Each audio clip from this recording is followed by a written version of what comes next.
और ये बाण तुम्हें चुभ नहीं रहे हैं। और इतना ही नहीं, इन बाणों की सैया पर पड़े पड़े भी तुम्हारे सामने मैं खड़ा हुआ हूं, और अब तुम अपने सारे कर्मों को समाप्त कर मेरे धाम को जा रहे हो। जहां तक कर्म का परिणाम था वो तो तुम्हें मिला, लेकिन वो सूली का कांटा बन गया। यानी वो दुख मिला लेकिन दुख तुम्हें लग नहीं रहा। तुम्हारे में छात्र भाव जो है वो बाण की बर्दाश्त कर रहा, प्रसन्न है इस पर। भगवान ने एक बात और समझाया, कहा कि जो कर्म का परिणाम अज्ञानी को मिलता है, वह कर्म का प्रारब्धवश परिणाम ज्ञानी को भी मिलता है, लेकिन अज्ञानी उस परिणाम को पाकर रोता है और ज्ञानी प्रसन्नता से उसे पूर्ण कर लेता है। आप लोगों ने सुना होगा एक दुआ है कबीर का, देह धरे का धर्म है सब काहू को होए, ज्ञानी भुगते ज्ञान ते अज्ञानी भुगते रोए।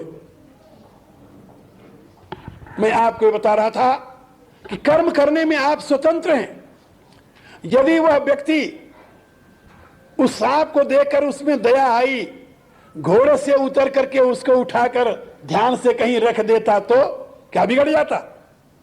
लेकिन नहीं, अहंकार उसका उसके साथ था और बीच में दया भी थी। दया के नाते उसको दूर तो कर दिया, लेकिन अहंकार बस उसे देखा नहीं कहां रख रहा उसे, उसका परिणाम बुरा हुआ। इसलिए भगवान कहते हैं कर्म करने में तुम स्वतंत्र हो। क्या खाना है इसमें तुम स्वतंत्र हो, क्या पीना है इसमें तुम स्वतंत्र हो। चाहे तुम दूध पियो जिससे तुम्हारे ब्रेन के सेल्स जो हैं वो एक्टिव हो जाए, और चाहे तुम शराब पियो जिससे ब्रेन के सेल डेड हो जाए। ये जानते हो ना, ब्रेन के सेल जो मर जाते हैं वो फिर दोबारा नहीं होते। ये एक बड़ी आश्चर्य की बात है। सारे शरीर में यदि कोई सेल डेड हो जाए, मर जाए, तो दोबारा वो मल्टीप्लाई कर लेते हैं, जी जाते नहीं, बढ़ जाते हैं वहां पर। लेकिन ब्रेन के जितने सेल हैं यदि ये मरने लगे, ये दोबारा नहीं होते, वो मरे तो मर गए। और ये सभी जानते हैं कि शराब पीने से ब्रेन के सेल मरते हैं, और दूध पीने से ब्रेन के सेल सक्रिय होते हैं, तगड़े होते हैं, ताकतवर होते हैं, एक्टिव होते हैं। इसीलिए महात्मा लोग, ऋषि लोग, विद्वान लोग, भारत में तो अनादिकाल से गऊ को मां माना गया है, क्योंकि गऊ का दूध उनके लिए अमृत होता है। गऊ का दूध पीते हैं, फल खाते हैं, जिससे ब्रेन उनका तरोताजा बना रहे। लेकिन जो अल्कोहल के शौकीन हो गए हैं वो क्या करेंगे? अब वो यदि ये सोचें कि पीऊं तो मैं, इसे स्वाद तो लूं, लेकिन ब्रेन के सेल हमारे दूध वाले की तरह चमकते रहें, ऐसा हो सकता है क्या? नहीं होगा, कभी नहीं होगा। कर्मण्येवाधिकारस्ते मा फलेषु कदाचन। क्या पियो इसमें तुम स्वतंत्र हो, लेकिन उसका परिणाम क्या होगा ये तुम्हारे बस में नहीं है, नहीं है तुम्हारे बस में। याद रखो, यदि शराब पियोगे तो ब्रेन के सेल मरेंगे, और आज नहीं, कल नहीं, परसों, थोड़े दिन बाद तुम्हारी सोचने की शक्ति समाप्त हो जाएगी। और धीरे धीरे जैसे सोचने की शक्ति समाप्त होगी या गलत सोचना शुरू हो जाएगा, वैसे एक दिन तुम्हारी बुद्धि का दिवाला निकल जाएगा। और जानते हो, एक सीमा तक यदि शराब पीते पीते अभी तुम अल्कोहली नहीं बने तो अपने आप को रोक सकते हो, लेकिन जब अल्कोहली बन गए तो फिर तो डॉक्टर भी कह देता है कि इसको बंद नहीं करना, जिस दिन शराब बंद किया उसी दिन मरे गए। अब इसे पीते भी मरने दो। क्या समझे? इसलिए क्या करना है, जब करने चलते हो ये सोच लो। गीता बार बार कहती तुम क्यों करते हो, इसको ध्यान में रख लो। और जब करने के क्षेत्र में प्रवृत्त हो जाओ, जो भी करते हो उसको 10 बार सोच कर करो कि ये तुम्हारे हित में है या अहित में। यदि तुम समाज का कोई अहित कर रहे हो, किसी नाते कर रहे हो, ईर्ष्या से कर रहे हो, द्वेष से कर रहे हो, घृणा से कर रहे हो, संताप से कर रहे हो, अज्ञानता से कर रहे हो, यदि समाज का कोई भी अहित कार्य कर रहे हो तो याद रखो उसका परिणाम तुम्हें शुभ कभी नहीं मिलने वाला है, कभी नहीं मिलेगा। आज नहीं तो कल सही। गुरु शिष्य को समझाता है। क्यों समझाता है भाई? वो गुरु है, उसके ऊपर उत्तरदायित्व है। आप लोग रोज प्रार्थना करते हो ना, उसमें एक और श्लोक है गुरु गीता में, अज्ञान तिमिरांधस्य ज्ञानांजल सराकया चक्षुर उन्मीलितम येन तस्मै श्री गुरुवे नमः। इसका अर्थ होता है कि अज्ञान का तिमिरांध, घोर अंधेरा छाया हुआ हो और वहां पर जो ज्ञान रूपी सलाका लगाकर बुद्धि रूपी नेत्र को साफ कर दे, अज्ञान हटा दे, वो गुरु है, उसको नमस्कार करो। एक और श्लोक है, गु शब्द अंधकार से, गु कहते हैं अंधेरे को, और रू सब तद विरोध का, और रू कहते हैं प्रकाश को। अंधकार विरोधत्वात् गुरुरिति अभिधीयते, जो अज्ञान रूपी अंधकार को हटाकर हृदय में ज्ञान का प्रकाश करता है, वो गुरु है। गुरु के ऊपर जिम्मेदारी है कि वो शिष्य को सावधान करे, समझाता रहे, लेकिन ना माने शिष्य तो फिर क्या करे भाई? फिर तो कुछ नहीं कर सकता। यदि गुरु समझाता नहीं तो अपने कर्म से उचित होता है, और यदि शिष्य मानता नहीं तो अपने कर्म को वो भोगता है। इसलिए जो विद्वान हैं, जो संत हैं, जो गुरु हैं, वो हमेशा मनुष्य को समझाते हैं कि भैया तुम्हारा मार्ग सही होना चाहिए। कोई काम ऐसा मत करो जिसको करके कल तुम्हें पछताना पड़े, ऐसा काम मत करो। हमारे यहां संतान की दो प्रक्रियाएं, एक बिंदुजन्य संतान, दूसरा नादजन्य संतान। नादजन्य माने शब्द से, तो बिंदु कहते हैं वीर्य को, सीमन को। तो पुत्र जो पैदा होता है, पुत्री जो पैदा होती है, वो सीमन से पैदा होती है, खून से पैदा होती है। खून से सीमन बनता है ना, तो खून से पैदा होती है, वो रक्तजन्य संतान होती है, बिंदुजन्य संतान होती है। लेकिन शिष्य जो पैदा होता है वो ज्ञान से पैदा, शब्द से पैदा होता है। गुरु शब्द जिसे मंत्र कहते हैं, वो शब्द के साथ बीज उसमें प्रदान करता है। तो शरीर को नहीं पैदा करता, वो उसमें जो मनुष्यता है, आत्मा जो है, उसको जागृत करता है। इसलिए शिष्य को नादजन्य संतान कहा गया है। जितना अधिकार पिता का पुत्र पर होता है, उससे अधिक अधिकार गुरु का शिष्य पर होता है। ये शास्त्र इसके लिए कहता है, और शास्त्र कहता नहीं, हमारे यहां तो भारत में इसको बरतते रहे, जीवन में बरतते रहे। ये कोई कहानी की बात नहीं रही है। आप लोगों ने महाभारत में घटना देखी होगी, जो ज्ञान द्रोणाचार्य ने अर्जुन को दिया, वो अपने पुत्र अश्वत्थामा को नहीं दिया उन्होंने। क्यों? इसलिए कि पुत्र तो असावधानी में भी पैदा हो सकता है, अज्ञान में भी पैदा हो सकता है, लेकिन शिष्य कभी अज्ञान में पैदा नहीं होता, वो तो ज्ञान की संतान होता है। इसलिए उसका अधिकार अधिक होता है। और गुरु का कर्तव्य है शिष्य को सही राह बतावे, ज्ञान दे, और ज्ञान के प्रकाश में उसे ला करके सही दिशा पर चलाने की कोशिश करे। गुरु रोज कहे, बेटा शराब पीना पाप है, तुम्हारे ब्रेन के सेल मर जाएंगे। और शिष्य कहे कि गुरुजी आपकी बात सरमत थे, लेकिन एक बोतल तो अंदर जाने दो। फिर बताओ गुरु क्या करेगा? भाई? कुछ कर सकता है क्या? गुरु केवल सीख दे सकता है, कर कुछ नहीं कर सकता। और उसका परिणाम क्या होता है जानते हो? परिणाम बड़ा ही भयंकर होता है। हमारे यहां शास्त्र में एक बात समझाई गई, कानून में भी यह बात बताई गई है कि यदि आपको कौशन कहते हैं ना, सावधान रहने की चेतावनी, यदि आप कहीं जा रहे हो गलत काम करने, चेतावनी किसी ने नहीं दी, आपके समझ में नहीं आई, काम आपने कर दिया, उसको कहते हैं भूल। उसका एक नाम है गलती। कह सकते हो कि मेरे से गलती हो गई, मैं जानता नहीं था इसलिए गलती हो गई। लेकिन यदि गुरु ने चेतावनी दे दी कि यह काम नहीं करना है, गलत है, और फिर यदि तुम करते हो तो वहां पर क्षमा के लिए स्थान नहीं है उस काम के लिए, क्योंकि वहां भूल नहीं है, वहां गलती नहीं है, वहां तो जानकर किया जाता है। बताने वाले ने तो बता दिया ना। एक महात्मा के यहां एक शिष्य आया, महात्मा ने उसे उपदेश दिया कि सब में परमात्मा है, ब्रह्म सब में है, ऐसा तुम अनुभव करो। बड़ी अच्छी बात, उसने स्वीकार कर लिया कि ब्रह्म सब में है और ऐसा मनन करते हुए निकला। जब घर से बाहर निकला, यानी आश्रम से थोड़ी दूर गया आगे, तो उधर से एक मतवाला हाथी आ रहा था। मतवाला हाथी जो पागल था, सूंड मारता हुआ, और ऊपर उसके कोई पीलवान बैठा हुआ था, हाथी चलाने वाला। वो चिल्लाकर कह रहा था, भग जाओ, दूर हो जाओ, दूर हो जाओ, हाथी मतवाला है। वो जो नया नया शिष्य बना था सोचने लगा, गुरुजी ने कहा था कि सब में ब्रह्म है, तो एक ब्रह्म हाथी में है, एक ब्रह्म मेरे में है, तो ब्रह्म का ब्रह्म क्या बिगाड़ेगा। और ऐसा सोचता रहा।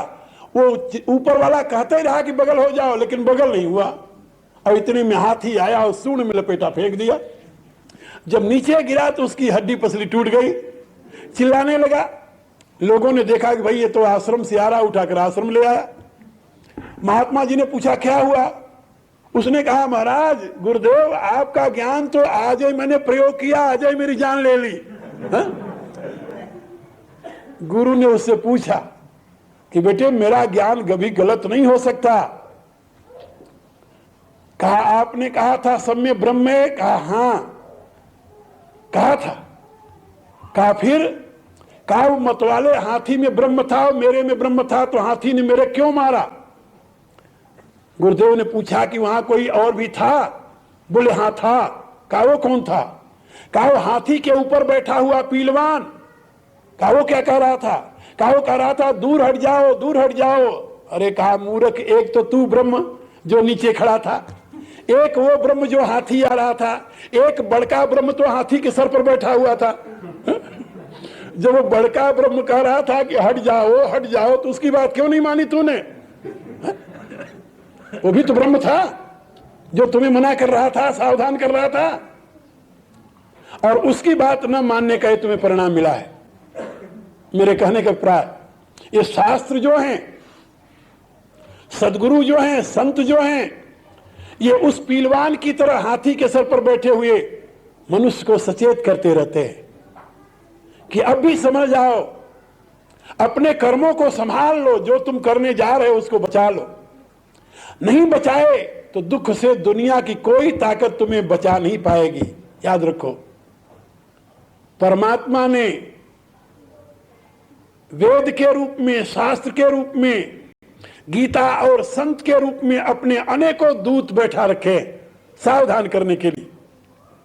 यदि उनकी बात सुन करके तुम सावधान नहीं होते, मनमानी करते हो, तो उसका बुरा परिणाम कौन भोगेगा। वो तुम्हें भोगना पड़ेगा, कोई दूसरा भोगने वाला आने वाला नहीं है, ये याद रखो। इसलिए भगवान कह रहे हैं कि यदि तूने एक बार बुरा कर्म कर दिया तो उसके परिणाम से तुम बच नहीं सकते, क्योंकि मां फलेषु कदाचन, फल को ट्विस्ट करने में तुम्हारी शक्ति नहीं है। एक खेत में तुम गेहूं बोने जा रहे हो, निश्चय कर लो गेहूं नहीं बोकर के चावल बोऊंगा, इसमें हो सकता है। लेकिन यदि गेहूं का बीज डाल दिया और फिर सोचो कि हे भगवान, हे भगवान शंकर, हे दुर्गा मैया, हे हनुमान जी, मेरे खेत में गेहूं की जगह चावल जम जाए, चावल जम जाए, चावल जम जाए, क्या रहा है तुम्हारी है? ये सारे देवी देवता मिलकर के गेहूं का चावल बना देंगे क्या? मेरी राय नहीं। बोने से पहले क्यों नहीं समझ लिया? जब बो दिया, अब तो जो बोए हो वही उगना वहां पर। इसलिए मेरे प्यारे, करने से पहले 10 बार सोचो। कोई काम करने चलो तो 10 बार सोचो कि जो तुम करने जा रहे हो इसका परिणाम क्या होगा। यहां पर कुछ लोग इस श्लोक का ऐसा अर्थ करते हैं, कर्मण्येवाधिकारस्ते मा फलेषु कदाचन, कर्म करते जाओ, तुम फल की चिंता मत करो। ये तो कहीं भगवान ने नहीं कहा। फल की चिंता करने की बात तो है ही नहीं, यहां तो अधिकार की बात है। कर्मणि एव अधिकारः ते, ते अधिकारः कर्मणि एव वर्तते कदाचन मा फलेषु। तुम्हारा अधिकार तुम्हारे हाथ में केवल तुम्हारा कर्म है, फल नहीं है। फल को तुम उत्पन्न नहीं कर सकते। आज खेत में गेहूं डाल दो, ये तुम्हारे हाथ में है, लेकिन उसमें से वो अंकुर कब निकलेगा ये तुम्हारे हाथ में है क्या? गेहूं को मसल कर अंकुर निकाल सकते हो तुम? क्या रहा है? अंकुर तो नेचर के हाथ में हो गया है।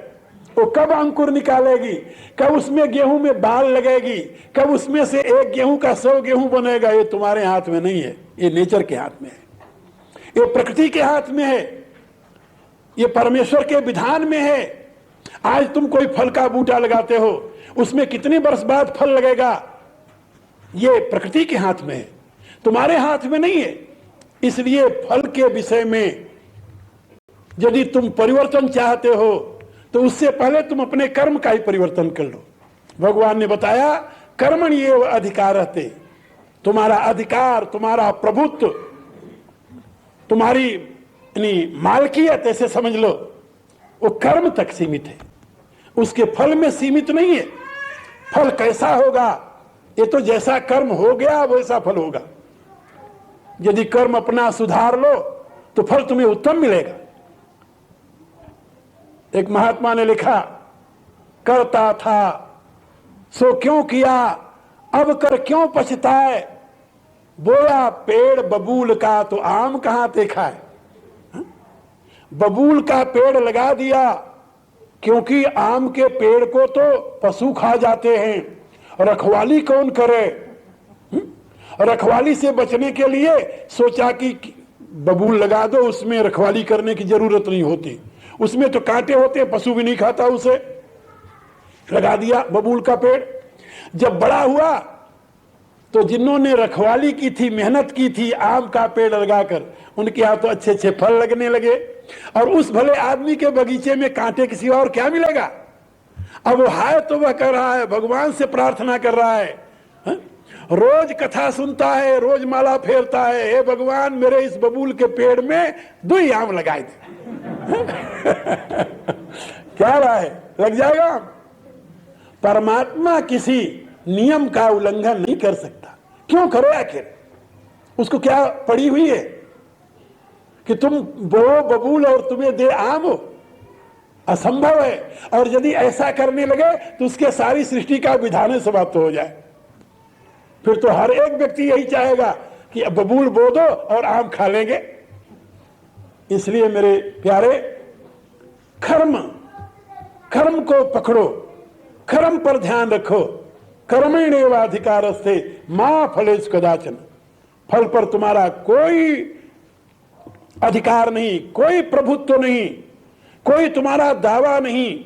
फल तो ईश्वरी विधान में तुम्हारे कर्मानुसार स्वतः बन जाएगा। यहां पर यह अर्थ नहीं है कि कर्म तुम्हें नहीं मिलेगा या कर्म की चाह तुम मत करो। कर्म की चाह करो, कैसा कहा, जैसा फल की चाह करो, कैसा करो कहा, जैसा कर्म किया है। कुछ लोग ऐसा अर्थ करते हैं, कर्म करो फल की चाह मत करो। ऐसा अर्थ नहीं इसका।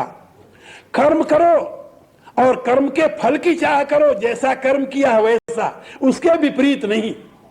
क्योंकि कर्म तुम्हारे हाथ में है और फल कर्म के अधीन है। फल किसके हाथ में है? कर्म की। क्योंकि कर्म ही फल बनेगा। कल मैंने बताया था ना, आज का जो क्रियमाण है वो कल का तुम्हारा प्रारब्ध बन जाएगा। आज आपने मेहनत की है दिन भर, आपको 100 रुपए मिल गए, आपने 10 तो खर्च कर लिए और 90 आपकी जेब में है। कल सवेरे जब सोकर उठोगे तो 90 आपकी जेब से निकलेंगे तो कौन दे गया? भगवान दे गया या भूत दे गया? कौन दे गया आपकी जेब में 100? क्या कहेंगे आप? यदि आपको याद है तब तो यही तो कहोगे ना कि कल जो मेहनत की थी उसका परिणाम है ये। वो जो कल आपके सवेरे सवेरे जेब में से निकलेंगे बिना काम किए, उसको जानते हो क्या कहते हैं? प्रारब्ध। प्रारब्ध माने कल के किए हुए काम का परिणाम। ये बात याद रख लो। और प्रारब्ध कुछ नहीं है, उसी को दैव कहते हैं, उसी को लक कहते हैं, उसी को डेस्टिनी कहते हैं। इसलिए कर्म का परिणाम तो तुम्हें अवश्य मिलेगा, जैसा कर्म करोगे वैसे परिणाम मिलेगा। कर्म को सुधार लो, कर्म उत्तम है, परिणाम उत्तम मिलेगा। और ये आपकी वृत्ति के ऊपर निर्भर है। महाभारत में एक और पुराण की कहानी है कि जिस समय ये निश्चय करने का समय आया कि उत्तराधिकारी किसको बनाया जाए, युधिष्ठिर को बनाया जाए या दुर्योधन को। मंत्री जो थे विदुर, उन्होंने कहा राजन, एक छोटा सा इसके लिए उपाय है और मैं तुम्हें वो उपाय करके बता सकता हूं कि तुम्हारा जो दुर्योधन है ये ठीक नहीं है राज्यकार्य के लिए, इसलिए तुम विशेष रूप से धर्मराज युधिष्ठिर को उत्तराधिकारी बनाओ, युवराज बनाओ। वो कहने लगा कि तुम मेरे पुत्र पर हमेशा क्यों शंका करते हो? तुम्हारे पास क्या प्रमाण है कि मेरा पुत्र इसके काबिल नहीं है? विदुर ने कहा कि राजन, कल मैं बता दूंगा। उन्होंने राजकुमार दुर्योधन को बुलाया, कहा दुर्योधन, तुम जाकर हस्तिनापुर में से 5 सज्जन पुरुष ले आओ। बड़ी अच्छी बात, सायंकाल को यहां हाजिर कर देना, बड़ी अच्छी बात। वो चला गया। इतने में बाद में धर्मराज युधिष्ठिर को बुलाया, कहा कि युधिष्ठिर, तुम जाकर हस्तिनापुर से 5 दुर्जन दुष्ट व्यक्ति पकड़ करके ले आओ। कहा जो आज्ञा। दिन भर दुर्योधन घूमता रहा, उसको कोई सज्जन आदमी नहीं मिला हस्तिनापुर में। सायंकाल को लौट करके आया। जब आया अपनी रिपोर्ट देने के लिए, विदुर ने बुलाया, कहिए राजकुमार, आपसे कुछ लाने के लिए कहा था। राजकुमार क्या कहता है जानते हो? भला जिस देश का राजा अंधा हो, जो देख भी न सकता हो, उसके राज्य में सज्जन पुरुष कहां से मिलेंगे? हम तो दिन भर परेशान हो गए, कोई एक भी सज्जन व्यक्ति हमें नहीं मिला। बहुत अच्छी बात, उसे विदा कर दिया। इतने में बाद में युधिष्ठिर आए, उनसे पूछा गया कि भाई आप ले आए 5 दुर्जन व्यक्ति। युधिष्ठिर ने कहा जहां पर मेरे ज्येष्ठ पिताश्री ऐसा राजा धर्मात्मा हो, जहां पर विदुर ऐसा महामंत्री हो, जहां पर भीष्म पितामह ऐसा यानी महापुरुष हो, उस राज्य में कोई दुष्ट हो सकता है? हम तो दिन भर ढूंढे, हमें तो कोई नहीं मिला। और मैंने देखा कि यदि कोई किसी में थोड़ी सी कमी दुष्टता है तो मेरे में है, इसलिए मैं आपके सामने खड़ा हूं। दोनों की बात सुन करके विदुर ने उसको कहा चले जाओ। जब चले गए तब विदुर ने पूछा अंधे को कि अब बताइए, आपके पुत्र की दृष्टि में आपके राज्य में कोई सज्जन है ही नहीं और इस महात्मा की दृष्टि में कोई दुर्जन ही नहीं है, तो क्या सही बात क्या है कि सही में आपके राज्य में कोई सज्जन नहीं या सही में आपके राज्य में कोई दुर्जन नहीं? वो कहता है कि हमें तो समझ में नहीं आया, तुम बताओ। कहा मैं ये बता रहा हूं कि संसार में जैसी तुम्हारी दृष्टि है वैसे सृष्टि है। तुम यदि सज्जन हो, सज्जन ढूंढने चलोगे, तुम्हें सारी दुनिया सज्जन दिखाई देगी। और जिसके आंख में पीलिया रोग हो जाए, वो पीलिया रोग जानते हो ना, क्या कहते हैं? कामला रोग। हाँ? पीलिया, कामला, हाँ कांवल, तो उसको तो सारी दुनिया पीला पीला दिखाई देगी।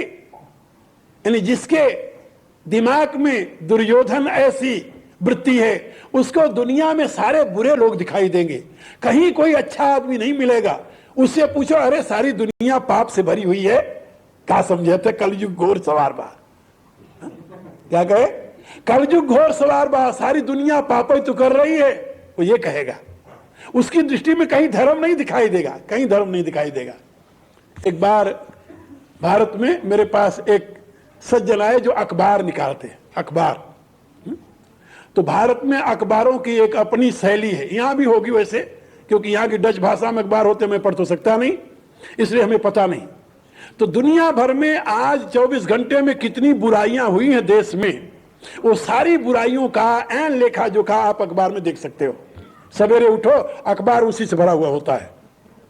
और देश में कुछ अच्छाई भी हुई है, उससे उसमें कोई कहीं एक हिंट भी नहीं मिलेगा पूरे अखबार में।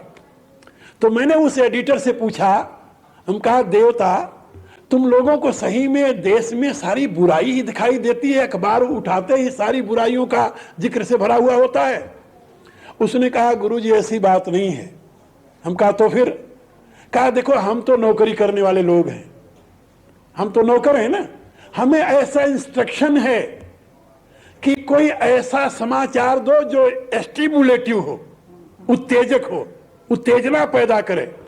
तो कोई अच्छी बात यदि अखबार में लिखी होगी उसमें तो कोई उत्तेजना होती नहीं है, और यदि बुरी बात होगी तो उसको तुरंत उत्तेजना आ जाती। तो स्टिमुलेटिव यदि समाचार है, उत्तेजनाप्रद कोई समाचार है, तो वो समाचार को हमारे यहां प्राथमिकता दी गई है, इसीलिए हम लोग भी ढूंढ ढूंढ करके वही देते हैं। कहां कितनी बुराई हुई है उसको ढूंढ ढूंढ कर देते हैं, लोग उसी में रुचि लेते हैं कि ये हो गया, ये हो गया, ये हो गया, ये हो गया। और जो अच्छी बात होती है ये तो होता ही रहता है। तो ये दृष्टि होती है। और उन अखबार नसीबों वाले नसीब जो होते हैं उनकी दृष्टि जैसे बन जाती है समाज की पूरी बुराई को इकट्ठा करके छापने की, ऐसे जो लोग बुरे हैं उनकी दृष्टि बन जाती है दुनिया की बुराई देखने की। और वो देखते हैं ये तो यो भी कर रहा है, मैं कर रही हूं, तो कौन सा ऐसा बात है? हमारे यहां एक पुस्तक में एक बात लिखी गई, तो मैं बच्चेपन में पढ़ा करता था, तो बात मेरे समझ में नहीं आती थी। बात अब समझ में आती है उसको, अब तो समझ में क्या, अब तो प्रत्यक्ष देखते हैं। तो उसमें एक बात लिखी थी, ये तंत्र शास्त्र है, यानी क्या बोलते हैं, नीति शास्त्र की पुस्तक। आप भी उसको पढ़े, उससे सहमत होंगे कि जब आदमी कोई बुराई करने लगता है तो अपने से बड़े लोगों में बुराई देखना शुरू करता है। क्या समझे? क्यों? अपनी बुराई के जस्टिफिकेशन के लिए। जस्टिफिकेशन जानते हो ना, अंग्रेजी का नाम है। अपनी बुराई को प्रमाणित करने के लिए कि मैं ही अकेला बुरा नहीं हूं। तो उसमें उदाहरण दिया गया था कि जैसे एक कुलटा स्त्री, कुलटा तो जानते होंगे, पतिता स्त्री जब वो गलत रास्ते पर चलती है तो कहती है मैं ही बुरी थोड़ी हूं, सीता भी तो 10 महीने रावण क्या रही थी। ये उदाहरण दिया गया उसमें, हाँ, कि कोई जब स्त्री पथभ्रष्ट होती है तो वो अपने बचाव के लिए वो ये कहती है, उदाहरण देती है कि मैं ही कोई ऐसी थोड़ी हूं, सीता भी तो 10 महीने रावण क्या रही थी, तो मैं हो गई ऐसी तो क्या अनर्थ हो गया।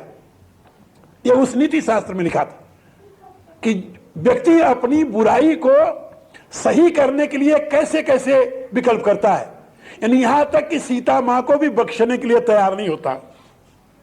तो मैं आप लोगों को ये बता रहा था कि बुराई करते समय अपने आप को कंट्रोल करने की कोशिश मत कीजिए, अपने आप को बहलाने की कोशिश मत कीजिए, क्योंकि उसका फल आपको ही भोगना पड़ेगा, दूसरा उसमें कोई हिस्सेदार नहीं होगा, न तो बुराई कराने वाला हिस्सेदार होगा। यह भी याद रखना, अमुक ने कहा मैंने कर दिया तो क्या वो तुम्हारे पाप में हिस्सेदार होगा क्या?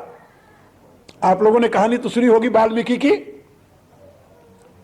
वो रास्ते में सभी का वध करता था, वो रत्नाकर नाम का डाकू। जब सप्तऋषि आए तो उनको मारने के लिए दौड़ा।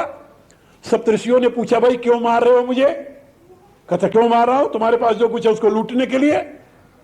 अरे कहा हमारे पास तो कुछ नहीं है, कमंडल है, दंड है और बलकल वस्त्र है, छाल के वस्त्र पहने, और तो कुछ नहीं है। अरे कहा तुम्हारे पास भले कुछ न हो, लेकिन इस रास्ते से यदि तुम चले गए तो जिसके पास कुछ होगा, आ रहा होगा, उसको तुम मना कर दोगे। कहा तो बड़ा समझदार आदमी है यार, है इतना दूर की सोचता है। कहता और क्या समझते हैं आप, हम ना समझें? कहा ना समझ तो तुम नहीं हो, बहुत समझदार हो, लेकिन ये मारते हो दूसरे की हत्या जो करते से क्या लाभ मिलता है तुम्हें? कहा लाभ क्या मिलता, हम अपने स्त्री बच्चों को पालते हैं। कहा ठीक है, तो तुम एक बात और मेरी मां सुन लो। कहता क्या? कहा तुम जो मार करके लूट करके अपने स्त्री और बच्चे के लिए पाप करके इकट्ठा करते हो, उस पाप में भागीदार तुम्हारी स्त्री और बच्चे होंगे? कहा क्यों नहीं होंगे? अरे कहा क्यों नहीं, तुम उनसे बात तो कर लो, पूछ तो लो।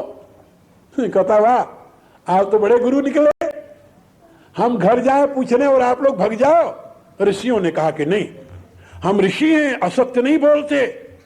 यदि तुम्हें विश्वास न हो तो हम लोगों को ये पेड़ है, पेड़ के साथ बांध दो और बांध करके घर चले जाओ।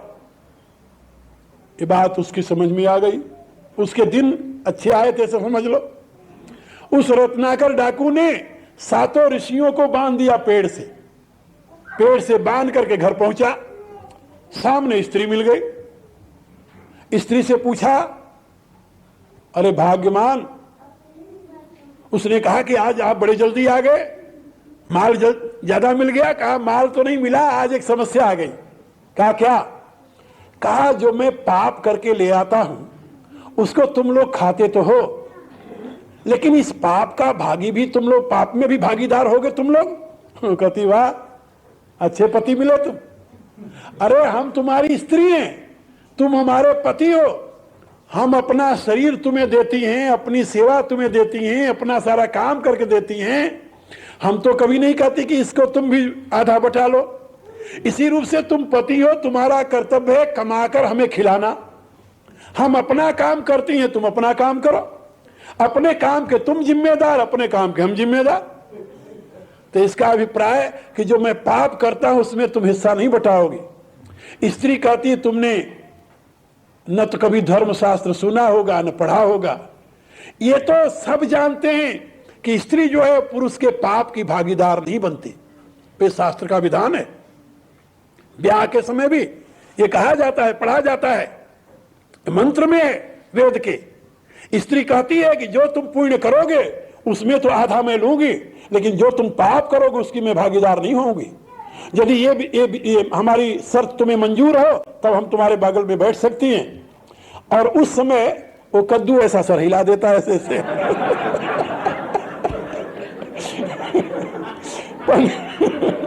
पंडित ने भी कहा कि भाई कह दो हाँ, वो कहता हाँ ठीक है। उस समय कुछ नहीं सोचता, उस समय ये नहीं सोचता मैं क्या कहने जा रहा हूं, और कह देता हाँ। और परिणाम क्या होता है? वो शर्त है कि स्त्री कभी पुरुष के पाप में भागीदार नहीं बनती, लेकिन पुरुष को स्त्री के पाप में भागीदार बनना पड़ता है। ये और एक विचित्र बात है। एक बार इस विषय पर काफी विचार विमर्श हुआ विद्वानों में कि स्त्री तो पुरुष के पाप का भागीदार नहीं होती, वो शर्त में है उसके, लेकिन पुरुष क्यों स्त्री के पाप का भागीदार होता है?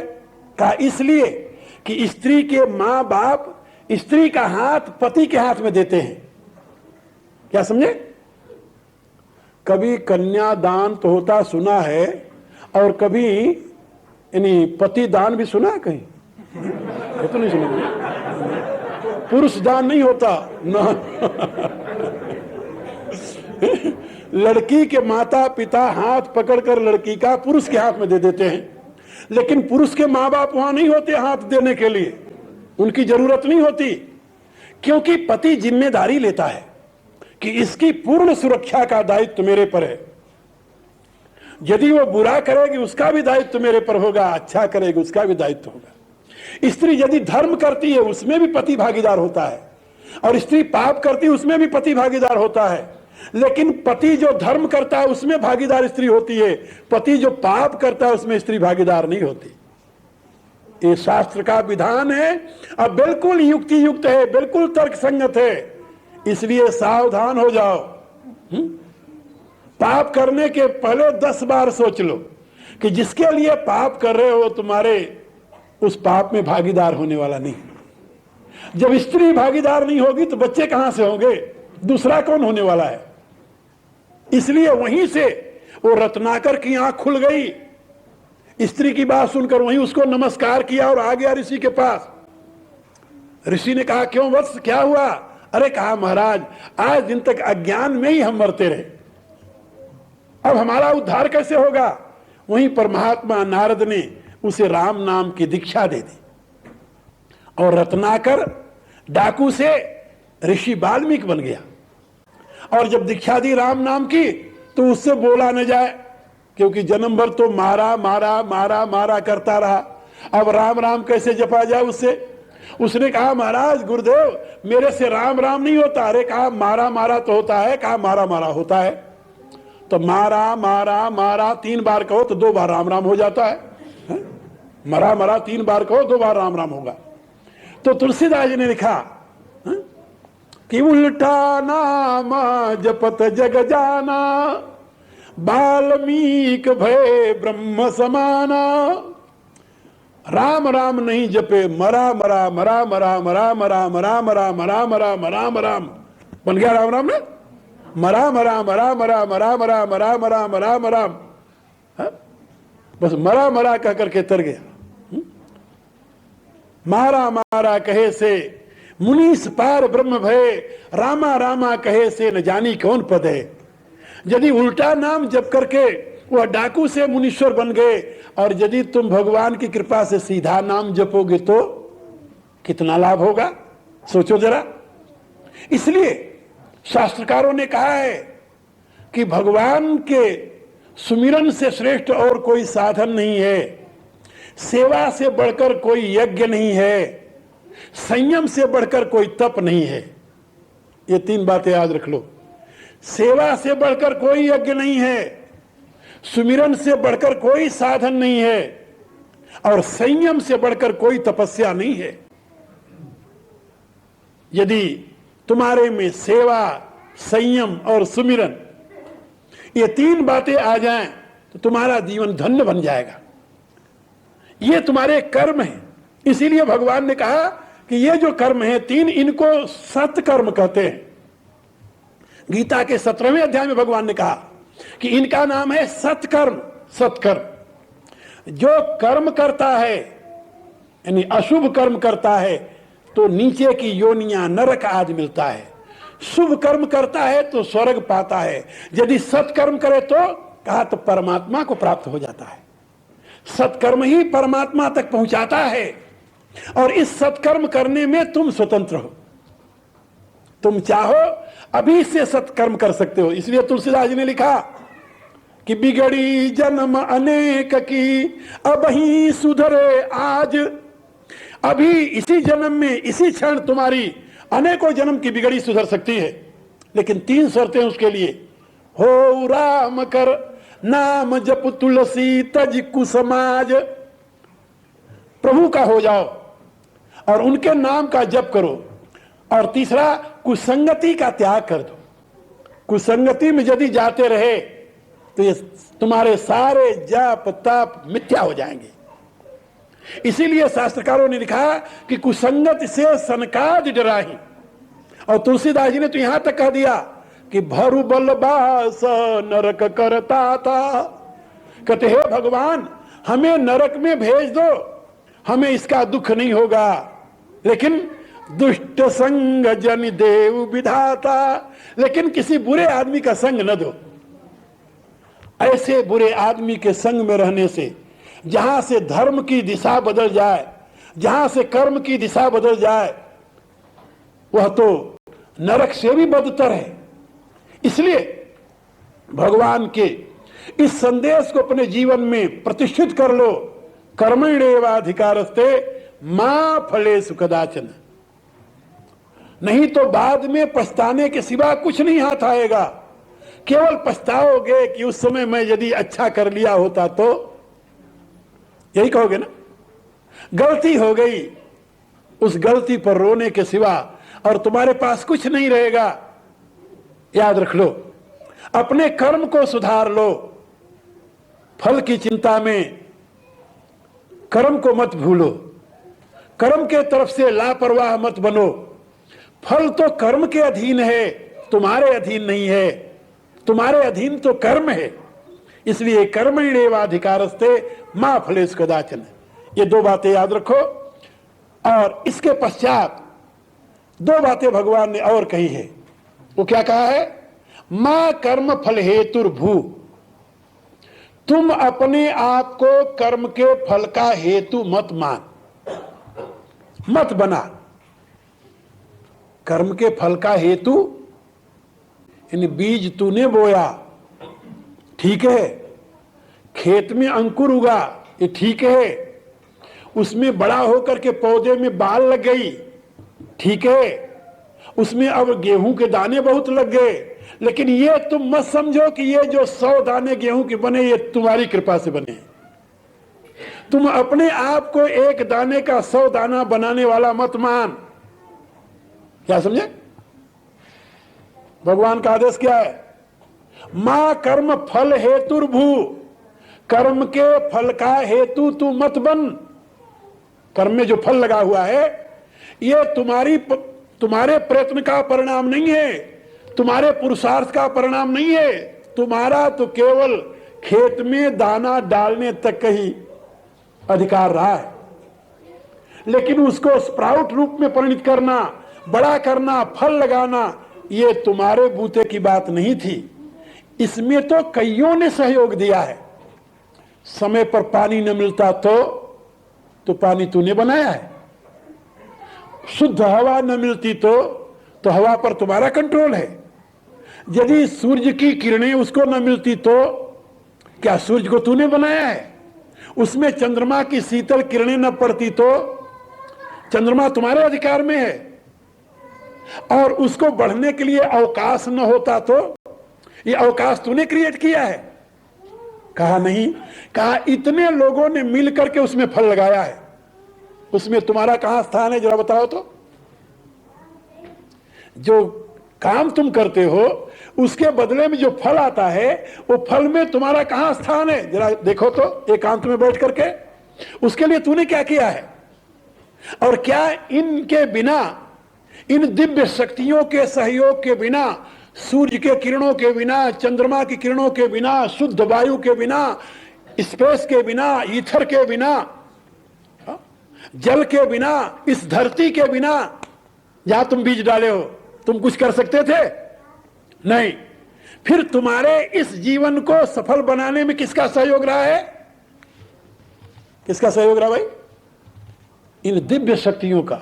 इनको कहते हैं देवता। इन देवताओं के सहयोग से तुम्हें फल मिला है, तुम्हारे पुरुषार्थ से फल नहीं मिला। भगवान का कितना बड़ा संदेश है, और मनुष्य को कितने सत्य का बोध करा रहे हो। इसलिए मां कर्म फल हेतुर्भू, तुम स्वयं को कर्म के फल का कारण मत समझ लेना, यही तुम्हारी भ्रांति हो जाएगी, भूल हो जाएगी, और यही तुम दुखी होने लगोगे। क्योंकि जब तुम अपने को कर्म के फल का हेतु मानोगे तो तुम सोचोगे कि ये तो मेरे ही अंदर रहना चाहिए, मैंने ही तो कमाया है? अरे तुम सब तो भारत के संस्कार में पले हो। अपनी यहां आज भी ये संस्कार है कि यदि किसी घर में 4 भाई हैं, 5 भाई हैं, 6 भाई हैं, एक भाई कमाता है तो 6 के बच्चे पलते हैं। जॉइंट फैमिली जिसे कहते हैं। एक फैमिली पूरा बाप के समय तक पूरी फैमिली एक साथ रहती है, अपनी अपनी योग्यता के अनुसार सब कमाते हैं, लेकिन कोई ये नहीं समझता कि मैंने अकेले कमाया है। कमाते सबके भाग्य के लिए, और उसमें सबको पड़ता है। लेकिन जहां स्वार्थ आ जाए वहां भाई आपस में बड़े प्यार से रहते थे, उनकर विवाह हो गए। श्रीमती जी आईन देखें कि हमार पति तो सबसे ज्यादा कमाई के लिए आवता। वो एक दिन कान में उकरे 3 अक्षर का मंत्र दे दिए, तिराक्षर मंत्र जानते हो? 3 अक्षर का मंत्र।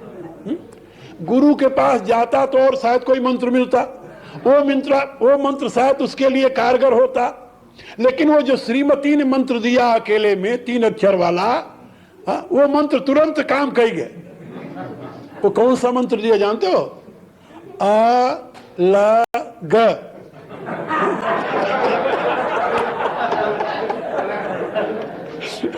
बस वो 3 अक्षर का मंत्र इतना कारगर हुआ।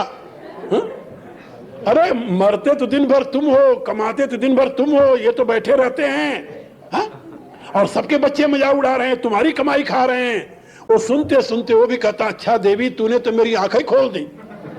ये नहीं सोच रहा है कि मेरी आंख बंद कर दी इसने, पर्दा डाल दिया आंख पर, नहीं, तूने आंखें खोल दी। तुरंत बाप से कहा हम तो अलग हो गए, वो मंत्र मिल गया अलग होने का, और सारा परिवार बर्बाद हो गया। और बाद में बैठे रो रहे, कितनी अच्छी जिंदगी बीतती थी, कैसे सब भाई मिलकर खाते थे, कैसे साथ साथ रहते थे। हे भगवान ये तूने क्या किया? अब तो कला के सिवा और कुछ बाकी नहीं रह गया। इसलिए मैं आप लोगों को बता रहा था कि जो तुम काम करते हो इसमें कोई संदेह नहीं, लेकिन काम के बदले में जो फल मिल रहा है वो अकेले तुम्हारे भाग्य का नहीं है, तुम्हारी मेहनत का ही परिणाम नहीं है, बिल्कुल नहीं है। उसमें अनेकों शक्तियों ने मिल करके उस फल का निर्माण किया है। और यदि तुम सारी शक्तियों को देखोगे तो तुम्हारे समझ में आएगी कि इस फल में सब भागीदार हैं, क्योंकि शक्ति तो सबकी है वो। और जब फल में सब भागीदार हैं तो उस फल का मैं अकेले कमाने वाला हूं ऐसा तुम्हारे अहंकार नहीं आएगा और तुम्हारा जीवन पवित्र हो जाएगा, गंगा जी की तरह पवित्र। इसलिए भगवान ने कहा कर्मण्येवाधिकारस्ते मां फलेश कदाचन मां कर्म फल हेतुर्भू।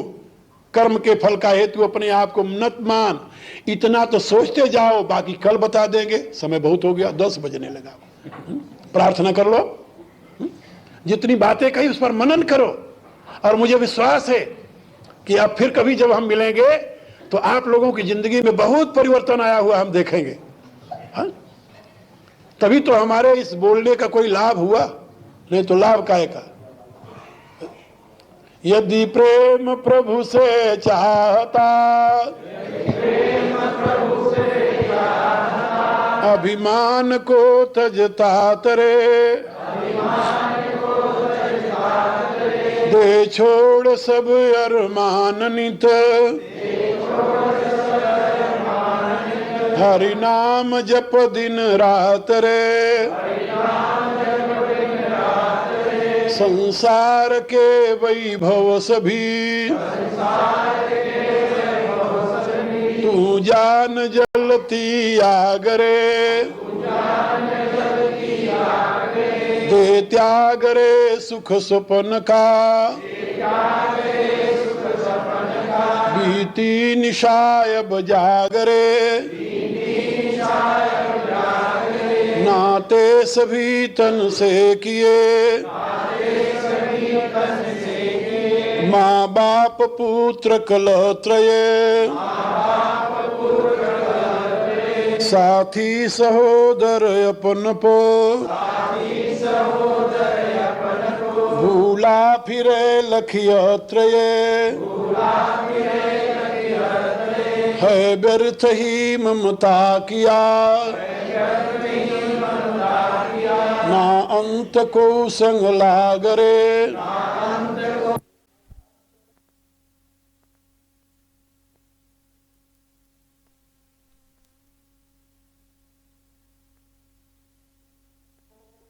बोल के